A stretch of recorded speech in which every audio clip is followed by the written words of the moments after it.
Welcome to Would I Lie to You, the show where lies win the prize. On David Mitchell's team tonight, a comedian recently voted one of the 100 most powerful women in Britain. Yes, not only is she hilarious, she can also toss a caber and drag a tractor using just her teeth. It's Sarah Millican. And a comedian who is famous for his compulsive obsessive disorder. And yes, I said that the wrong way round on purpose, just to unnerve him. It's John Richardson. And on Lee Mack's team tonight, he's the comedy legend that gave us the anarchic Shooting Stars. We're no strangers to anarchy here. David Mitchell's not even wearing a tie tonight. It's Bob Mortimer. He's the Homeland star who left Birmingham to go to Hollywood, but says one day he wants to return. Oh, he is a good actor. It's David Harewood. And so we begin with round one, Home Truths, where our panellists read out a statement from the card in front of them. Now, to make things harder, they've never seen the card before, so they've no idea what they'll be faced with. And it's up to the opposing team to sort the fact from the fiction. OK, Bob, you're first up tonight. Thank you. I once set fire to my house with a box of fireworks. David Mitchell's team. Was this on purpose? It was done out of ignorance. What age were you? I was somewhere around about 7. I want to know where you grew up, where a 7-year-old can buy a box of fireworks. I bought them in the shop near where I lived in Middlesbrough. It was a box for 2 and 6 of Standard fireworks. That was the brand. Standard brand. That sounds exciting. Standard fireworks. Yeah. A normal level of excitement will be endangered. Yeah. For a bonfire night, you will forget. But it says Standard, but then it's... Well, that is standard for a firework. Yeah. So you're in your home, and you're 7 or 8 years old. I'm 7 and I'm on my own, yeah. On your own? Yeah, and what it was on one of the fireworks, I think it was the sparklers, it said, not suitable for indoor use. Which, at that age, makes you think, that means they're OK. Could you just not read the word not when you were being... Did you think not was the brand? You go, oh, lovely, I love that not brand food. It's not for human consumption. No, that logic that says, well, people have obviously tried them indoors. I've discovered they're not suitable. Yeah. So therefore, I won't use them indoors because I want to live. If you look at a big firework, it won't say not suitable for indoors. It's obvious. Yeah. Right. But on the sparklers, they chose to put it on. So what happened? I lit the sparkler. The sparks went into the box of fireworks, a Standard box, and set them off. And I carried the box of fireworks, now beginning to light, into the kitchen, and I threw them into the kitchen. I thought it would be more suitable. I think you're right. The kitchen, of all the rooms, is the most suitable for fireworks, isn't it? Because of the oven, the gas, the stove. There is fire naturally in the kitchen. Yeah, there's a lot of... And it's more wipe down. Yes. Less cloth. So what happened then? They went off in the What was the sound like? Was it bing, wee? No, these were only Standard. And, I remember, as I'm sat here now, wiping the scorch marks off the floor and thinking that my mum's going to kill me. Yeah. And so I'm going to be in big trouble. Then I went back into the living room. Unbeknownst to me, I dropped one. And the living room was completely engulfed in flames. It sounds to me that if you're on your own at home at 7, your mum's pretty laid back anyway. She said, son, will you sit here and look after these fireworks? Whilst I go out to the bingo. So, you lit the sparkler. A spark went into the Standard box. Yes. The box starts to go, you go, uh-oh, I must get them into the most suitable room for fireworks. Yes. The kitchen. No need to go beyond the kitchen to the outdoors. Yeah. Mum said don't go out.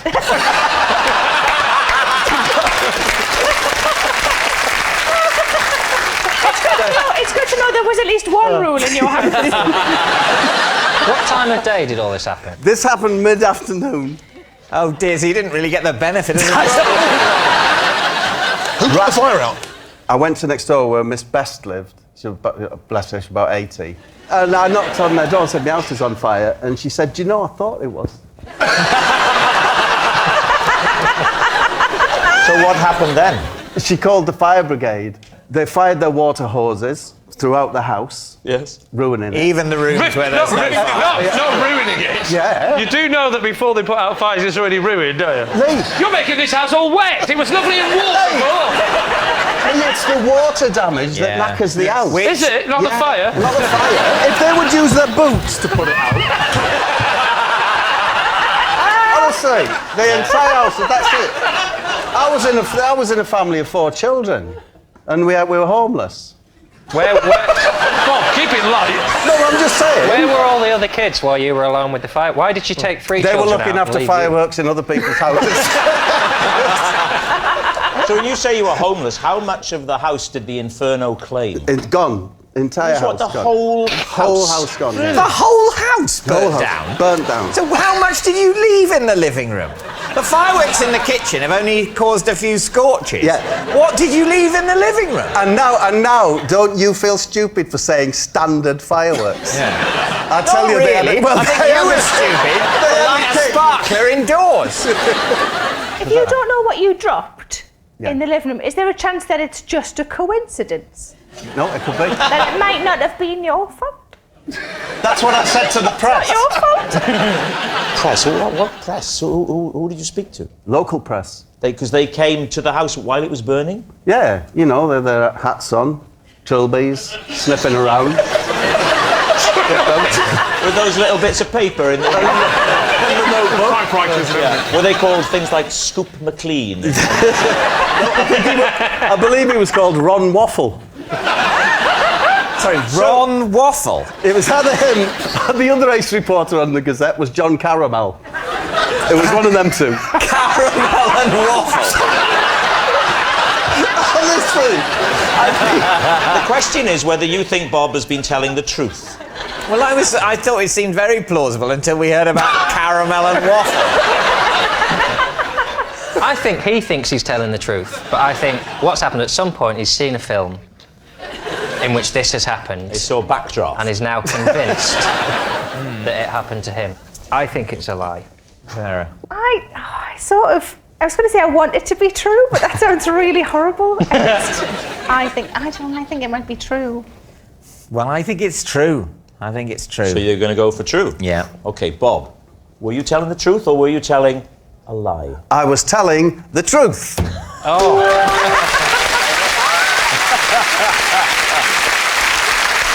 Yes, it's true. Bob once set fire to his house with a box of fireworks. John, you're next.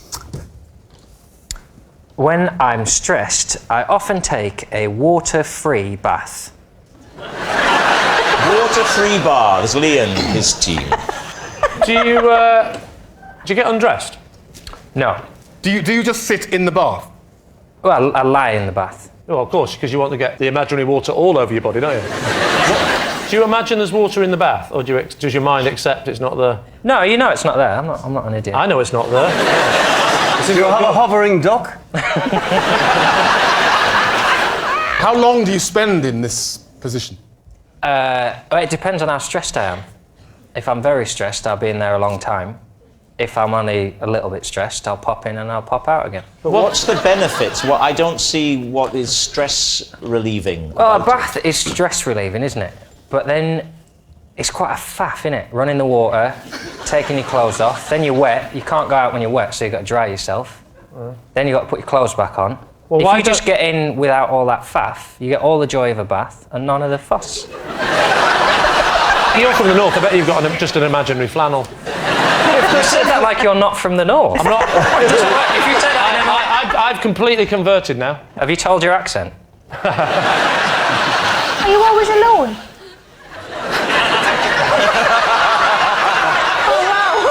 Sarah, do you mean in life or in the bath? Whichever one he wants to answer. You always should be in the bath alone. I think we'll all agree. John, do you do any bath-related things when you're in the non-bath, or do you just shut your eyes and lie there? Sometimes I'll put my dressing gown on over me or a big towel. to Over your clothes? Over your clothes. over me. I'll Oh, get in the into bath. the Oh, bath. in the bath. Oh, right. Right, Now right. suddenly got a bit more disturbing. It's a cafe.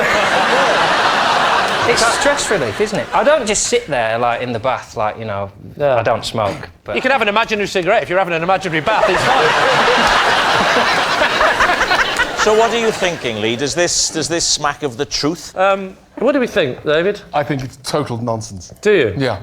Putting the thing over your head, I think it would add to the stress as opposed to relieving it. I'm going for a lie. You're going for a lie. I'm going for a lie. Going for a lie in his bath, fully clothed. Actually, come to think, a fart's not going to be half the fun in this non-bath, is it? So we're going to say lie. Lie. My team say lie, so I have to go with them and say You're all lie. saying it's a lie. OK, John Richardson, were you just telling us the truth, or were you telling a lie? it was, sadly, true. Oh, no.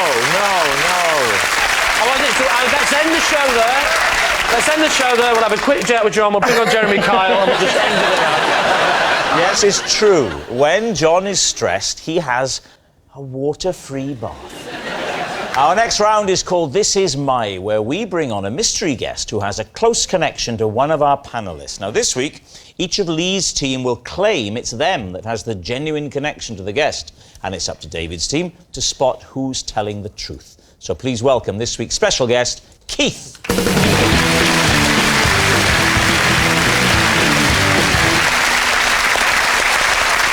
So, Bob, first of all. Bob, what is Keith to you? This is Keith. He's my oldest friend, and when we were at school together, we hid a dictaphone in the classroom ceiling to confuse our teacher. David Harewood? This is my old teacher, Keith.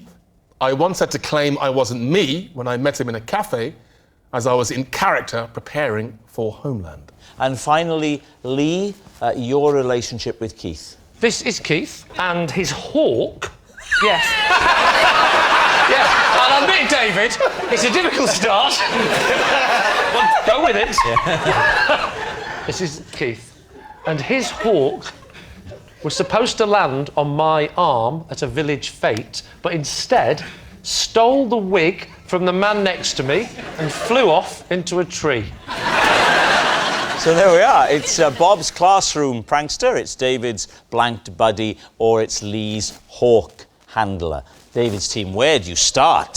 So, yes, David, he was a teacher at your school. Very briefly. What, a whole lesson? I mean, I don't know if... I would see him. But he didn't teach you? No, not teach He was me. someone who hung around a school. And he was... Charitably, you assumed he was a teacher. But if he was at the school a short period of time, how did you even recognise him in the cafe? Oh, I knew it was him. He walked into the cafe and he said, "Hi, David," and basically I blanked him. It was literally the month before I went to America when I was doing Homeland, and I'd just been to see my dialect coach. He basically said I have to stay in my American voice. So Could you not have explained that to Yeah. him in your American voice? I'm I- sorry, buddy, but I'm doing a roll here. I don't think it was ever as good as that, John, to be fair. I basically just had to say, I don't know what you're talking about. Oh, I'm remembering you I now. don't- Do the voice a bit more I said, straight. I don't know what you're talking about. Ooh, that did weird things to me. So your dialect coach said, you're in this role, you need to stay in this character. Yeah. Now the lesson's over, let's go to a very public place. Yeah. We are likely to encounter several people. Well, that's what you have to do. You have to stay in that voice. You have to have the confidence to stay in your voice. Why can't you just, turn it on like an actor? Oh, that's a cheap shot, Sarah. I have to say, I did phone him up afterwards and apologise. So you had his number. You stayed in touch with the teacher you barely remember. Would it be fair to say the hawk's looking a bit more plausible? So, David, who would you like to question next? Bob, remind us of your allegation. When we were at school together, we hid a dictaphone machine in the ceiling tiles to interrupt the lesson. So not to record, but to play stuff? Yeah. What sort of stuff? Well, it was important to keep a gap at the beginning, so we let it run for about 15 minutes. And then there was the noise of a fly. For a brief period, then another period, to confuse the teacher. Where would you get the noise from the fly? You'd make the noise. We'd make the noise ourselves. Let's hear I'm your not paying fly for no noise. fly to do it. Let's hear your fly. You know, It does sound like a fly. Can I hear your bee? we didn't do a bee. Do you know how to do a bee? Just like that fly.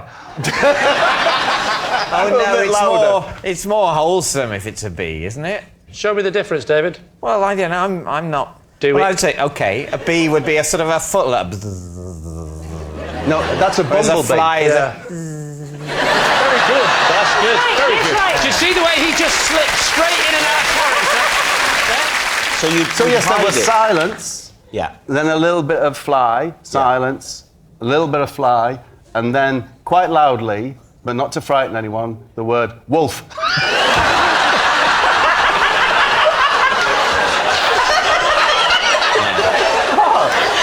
Then more silence. A bit more silence. Then Yeah. Speedway Stadium. Like that. Speedway Stadium.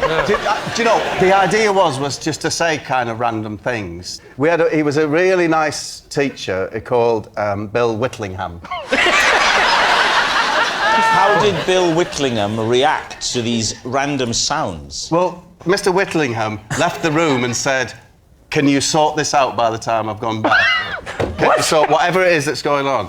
And there was a cupboard in the corner where, interesting, it had like exercise books in it, pens and that, but it also had in a little cage a hand lion, which is a robotic, it's a battery operated thing. Are you just saying any word that come into your head in any order? Well, It's a hand lion, and if A you've been- hand lion? It's a robotic, animatronic hand lion, yeah?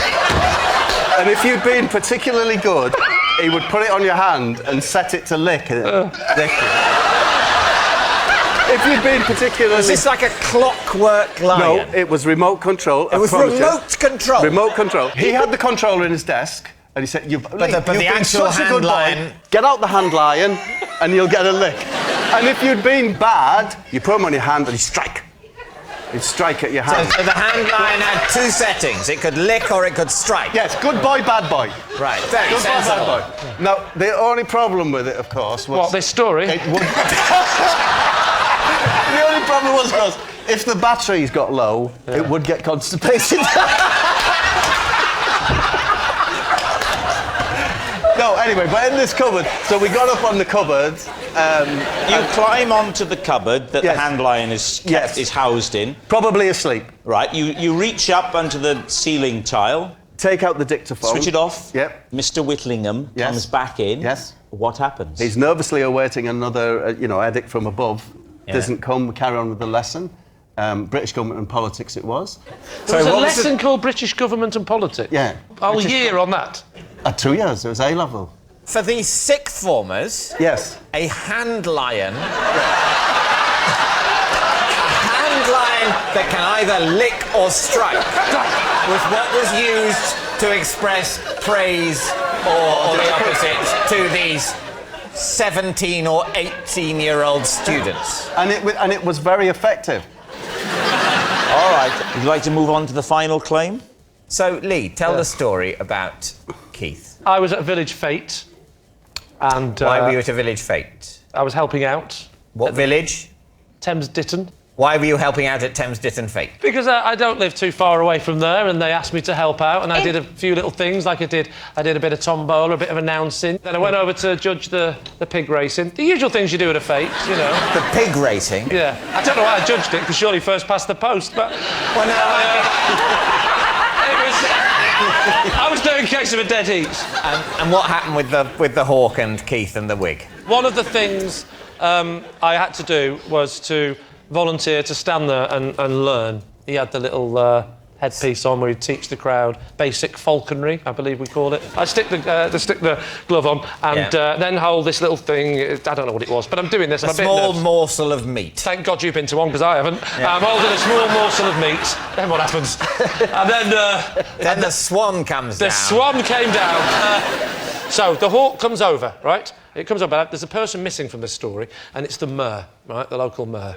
I can't say it in I always struggle. Mayor. The mayor, right? So the mayor you're of standing London. next to a horse. Yeah, so the local... So the mayor is doing his bit, but the mayor has got a wig on, right? The hawk flies over to go and land on my hand, but he lands on the mayor's head, and so he gets caught up in his what should we call them? Talons. Gets caught up in the talons, and then in the sort of panic, the bird sort of... And he can't release this wig, and he flies off, and he goes into the tree. I said, why didn't he go for the meat? And he said, I genuinely think the gold chain caught his eye. There was a bit of confusion for a second, and he just did a bit of an emergency landing on a mare's wig at Thamesden Fate. What's there not to believe? At that point, did you cry, oh no, the mare's hers over there?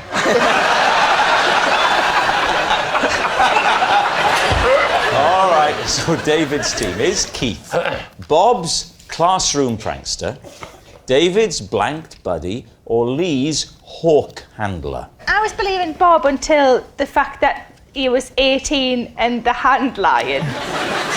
I'm leaning towards David. I think I'm leaning towards David. I think Ridiculous. it's Bob, and I think he panicked because he knew we were onto him, so he went on a ridiculous riff about a hand lion to throw us off the scent. I'll go Bob, but I've been wrong before. Tara? I'm going to go David. We'll go David. You're saying David. Keith, please reveal your true identity. My name's Keith, and Bob and I recorded voices and hid the dictaphone in the ceiling.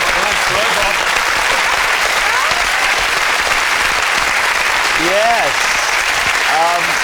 Keith is Bob's classroom prankster. I would never have believed all that stuff about a hand line was completely true. Thanks very much, Keith. Thank you. Which brings us to our final round, Quickfire Live. We start with... It's Sarah Milliken. Possession. There's a box under your desk. Would you pop it on the desk? And then, first of all, read out the card that's inside before you show us what the possession is. This is my cat cam. I put it around my cat's neck for a week to film what I got up to because I believed it was him who kept turning the kitchen tap on. Okay, let's take this item out and pop it on the desk. Right, Lee's team, cat cam. So you're saying that you thought the cat might be turning the tap on? Yes. We know it wasn't John. So you put the cat cam on the cat for how Yes. long? For, well, generally like an hour at a time, but while I was out. So the cat's clever enough not to be turning this tap on when you're in? Well, yeah, because I would just see him doing it and then I would know it was him. If he could do the tap, were you not worried that he could turn the camera off? No, because the tap's like one of those ones where that's quite fiddly. And how do you see the picture? You connect it to a computer? Yeah, Is it's there just a got USB, a USB on there? thing, yeah. I see, okay. You attach it to the computer, and how long you watching? An hour at a time? Well, you fast forward it. I'm not sitting Oh, just the watching- highlights. You're doing the highlights. Yeah. Go on. The big question is: Was it the cat? Not so far, but it's still Somebody's sort of turning the taps on when you go out of the it's house. kind of a work in progress. So when you come I hope back. he's not watching, because then Don't worry. Turn this off. Can I ask you a question? yes. Why didn't you attach the camera to the tap? Oh. Thank you. What's the name of your cat, Sarah? It's called Chief Brody. And the personality, is he a scratcher? He is a scratcher. On bits of On furniture? Arms. Oh, Yeah. Well, that's not so much of a worry. It's the furniture is more the thing, isn't it? Is it? Thanks. Can I ask why you're so worried about the cat turning the taps on when you've got something in your house that's attacking you? I wouldn't mind if But it's he's turning the still tap on lovely. if it's scratching my face. Well, that's because you're not a cat lover. No, but I don't like things that scratch. Well, don't get a cat then. Am I the weirdo here? Yeah. We have a show of hands. Yes. That's so lovely to hear, because usually it's me. What colour is your cat, Sarah? Ginger. Pink collar, ginger cat? Would you? It's red. red. It's not Would pink. you pink? It's red. Oh, please, it's pink. It's red. Shut your face. Red and ginger, devil's finger. That's what they say. Wouldn't they say? Who says that? No one says that. They Bob. do. Is that what your mum used And to they're say? still saying it.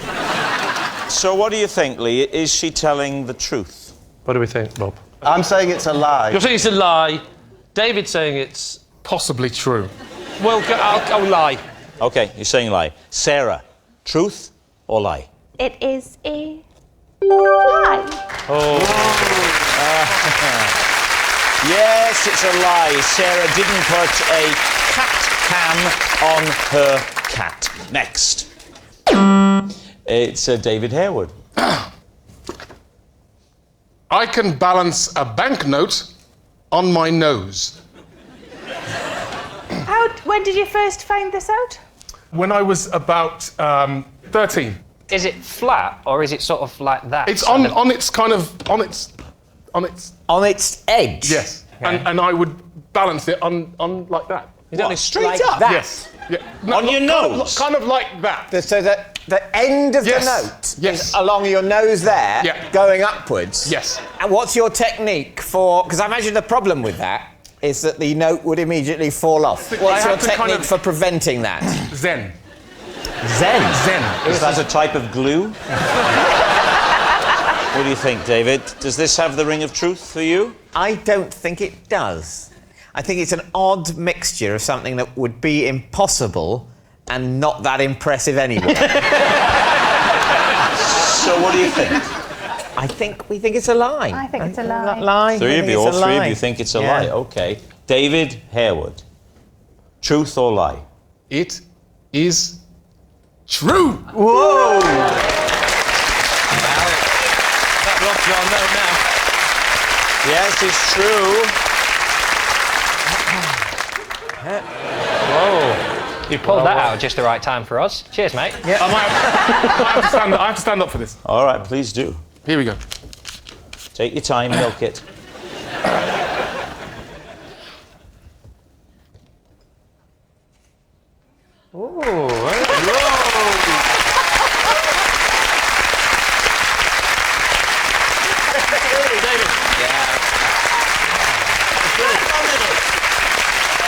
Very impressive. Yes, it's true. Oh, and that noise signals time is up. It's the end of the show. And I can tell you that Lee's team have triumphed by 3 points to 2.